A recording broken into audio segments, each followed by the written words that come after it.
banyak sekali saudara-saudara muslim kita yang awalnya ini dia hanya berteman dengan orang yang beda agama aja, ya, ibaratnya non muslim, orang-orang non muslim. Awalnya memang hanya berteman, tapi mungkin dia sampai keterusan hingga menikah dengan orang yang beda agama.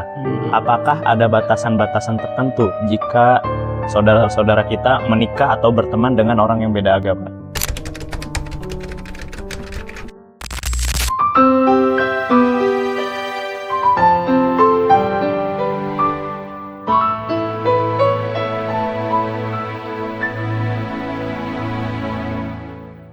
Sering terjadi di kalangan anak-anak muda kita di dalam bergaul, berteman dengan orang-orang yang beda agama. Baik, ini ada dua pertanyaan. Berteman dengan orang-orang beda agama dan akhirnya menikah dengan beda agama.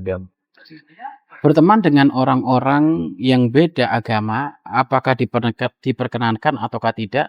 Diperkenankan, tidak masalah, dengan syarat tidak sampai mengganggu agama kita, tidak berurusan dengan sesuatu yang diharamkan oleh agama kita, dan tidak sampai berada di wilayah menodai kehormatan kita. Tidak masuk kepada wilayah agama mereka, ya kita nggak ngikut-ngikut ke gereja, kita nggak ngikut-ngikut ke kuil. Ya berteman wajar saja. Kemudian tidak berteman sampai melanggar syariat Islam, ya kan? Ya contoh, babi haram, mungkin bagi mereka tidak, ya kita jangan sampai ngikut-ngikut, kan gitu. Kemudian yang ketiga itu tidak ada perendahan kehormatan kita. Perendahan kehormatan kita itu apa? Ya tiba-tiba kita ini disuruh melakukan pekerjaan yang menjatuhkan kehormatan kita. Suruh gosok kakinya, iya kan? Ya, ataukah kita disuruh membersihkan sesuatu yang menjijikkan, kotor, maka itu kan nggak pantas itu. Nah, selama pertemanannya adalah pertemanan wajar bisnis, maka tidak masalah. Asal jangan sampai masuk kepada wilayah haram. Nah, sekarang jika menikah beda agama bagaimana? Tentu di dalam Al-Qur'an sangat jelas, ya. Dalam Al-Qur'an sangat jelas, jangan sampai kamu menikahkan seorang laki-laki dengan perempuan yang kafir, ya kan? Walaupun dia menarik, bahkan budak yang hitam, budak yang tidak menarik, jika dia muslim itu lebih bagus daripada yang menarik tapi tidak muslim. Ataukah sebaliknya, ya? Ataukah sebaliknya, seorang laki-laki menikah dengan seorang perempuan yang tidak muslim, walaupun menarik, masih tetap lebih bagus budak perempuan yang tidak menarik tapi muslim.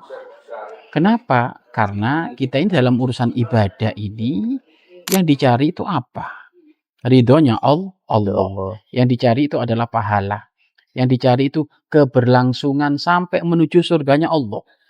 Lah kalau kita ternyata menikah dengan beda agama, bagaimana kita akan ketemu ada di surga? Bagaimana urusan ibadah kita? Tentu nggak nyambung. Maka pastikan ini wilayah-wilayah yang sangat-sangat berat, maka jangan asal-asal masuk kepada wilayah tersebut. Lah sekarang, kalau sudah terlanjur bagaimana? Sudah terlanjur. Ulama mengatakan bahwasannya dalam madhab kita Imam Syafi'i, seorang laki-laki boleh menikah dengan seorang perempuan yang kafir. Seorang perempuan yang kafir dengan syarat perempuan yang kafir ini jika ditengok ke atasnya nyambung ke ahlu kitab. Maka syaratnya Imam Syafi'i, dalam mata Imam Syafi'i, laki-laki boleh nikah dengan perempuan kafir dengan syarat perempuan kafir ini dicek ke atasnya nenek moyangnya adalah ahlu kitab. Ini madhab Imam Syafi'i. Namun madhab Imam Malik bebas. boleh. Kalau yang laki-lakinya Islam, perempuannya kafir, nggak ada persyaratan apapun, boleh. Namun yang sepakat para ulama tidak boleh adalah perempuannya muslimah, laki-lakinya kafir, maka itu tidak boleh. Jika itu dilakukan, maka terjadi perzinahan terus. Ya, kalau ternyata muslimah perempuannya, laki-lakinya kafir. Jumhur ulama sepakat tidak sah, tidak boleh. Kalau dilakukan maka hukumnya adalah zina. Solusinya bagaimana? Ya harus masuk Islam agar supaya tidak terjadi perzinahan. Ya kita doakan siapapun yang melakukan itu gara-gara pingin transversasi keturunan, memperbaiki keturunan. Kalau mau memperbaiki keturunan, jangan sampai melanggar agama Allah dong. Karena apa? Karena agama Allah adalah penyelamat bagi kita, penyelamat di dunia hingga di akhirat. Wallahu a'lam bishawab.